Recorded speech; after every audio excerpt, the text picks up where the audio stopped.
গোহাঁই ব্লগছৰ এটি অন্যতম ভিডিঅ'লৈ আপোনালোক সকলোকে পুনৰ স্বাগতম জনাইছোঁ। বন্ধুসকল, আজি আপোনালোকক মই দেখুৱাবলৈ লৈছোঁ এখন ব্যক্তিক্ৰমী বিবাহ। ব্যক্তিক্ৰমী বিবাহ এইবাৰেই কৈছোঁ যে এইবেলি আপোনালোক যিখন বিয়া দেখাম মই সেইখন মানুহৰ বিবাহ নহয়, আৰু মই দেখুৱালোঁ আপোনালোকক এখন ভেকুলী বিবাহ হয়। চাওকচোন আপোনালোকে এই ভেকুলী বিবাহখন কিয় পাতিছে, ক'ত পাতিছে আৰু ইয়াৰ উদ্দেশ্য কি, চাই যাওক এই সম্পূৰ্ণ মোৰ। গোলাঘাট জিলাৰ ধনশী মহকুমাৰ 4খন গাঁৱৰ ৰাইজে মিলি আয়োজন কৰিলে ভেকুলী বিয়াৰ। বৰপাভজান, হেজাৰী গাঁৱকে আদি কৰি এই 4খন গাঁৱত বিগত বৰ্ষত খৰাং পৰিস্থিতিৰ সৃষ্টি হৈছিল। সেয়েহে এইবাৰো বৰষুণ যথেষ্ট কম হোৱাত ৰাইজে এই ভেকুলী বিয়াৰ আয়োজন কৰিছে। লোকাচাৰ অনুসৰি ভেকুলীয়ে তুৰতুৰালে বৰষুণ দিয়ে, এয়া কৃষিজীৱী লোকৰ সাধাৰণ অভিজ্ঞতা।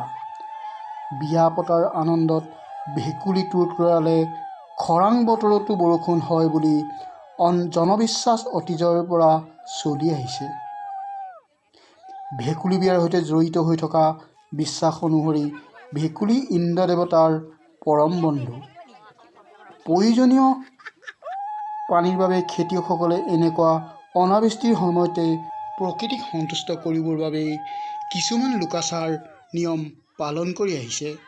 আহকচোন চাওক এই ভেকুলী বিয়া কিদৰে আয়োজন কৰিছে, আৰু এই ভেকুলী বিয়াৰ সন্দৰ্ভত এগৰাকী আইতাই কি কয় শুনকচোন আপোনালোকে।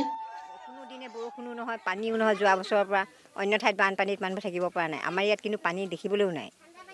সেইকাৰণে আমি এতিয়া ভেকুলী বিয়া আয়োজন কৰিছোঁ।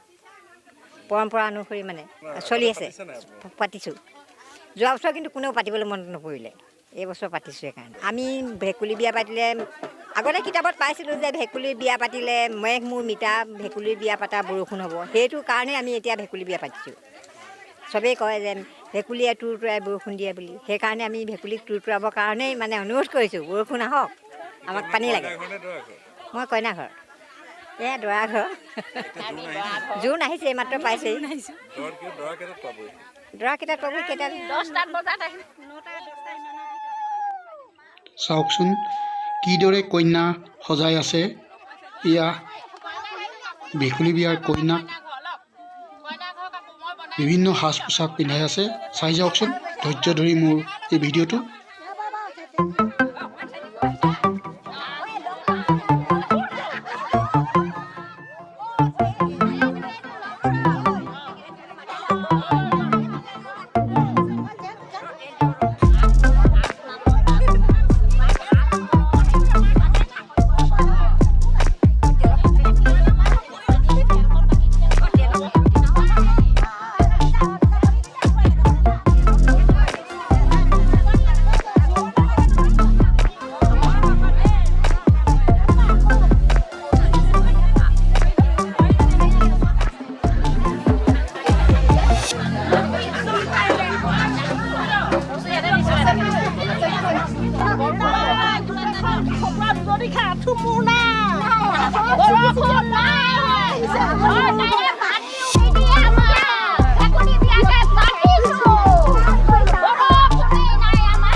অঞ্চলৰ কৃষকসকলে ভেকুলী বিবাহ অনুষ্ঠানৰ আয়োজন কৰে।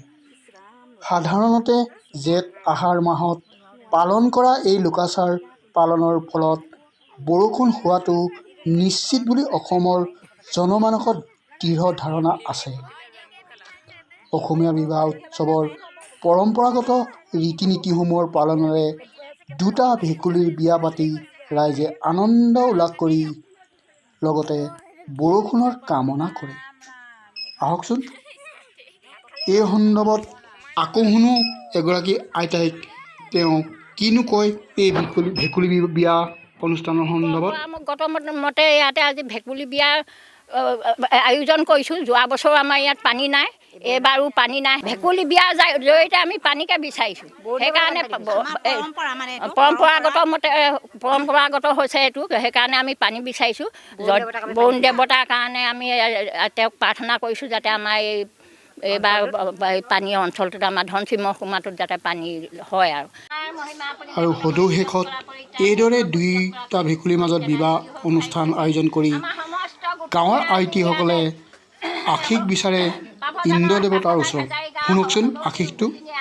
একত্ৰিত হৈ পৰম্পৰাগত মতে যেনেকৈ ভেকুলী বিয়া পাতে ঠিক তেনেদৰে আমিও আজি ইয়াতে পাতিবলৈ গৈছোঁ। ইয়াতে কোনোবা খিনিজনী পাল ভাঙি অনেকখিনি দুখা দুখাব পাৰিছে সৰ্বদুখ মৰ্খন কৰি সকলোৰে মংগলৰ কাৰণে আমাৰ যাতে বৰুণ দেৱতাই বৰষুণ দি পথাৰখন বুৰাই দিয়ে এই প্ৰাৰ্থনা।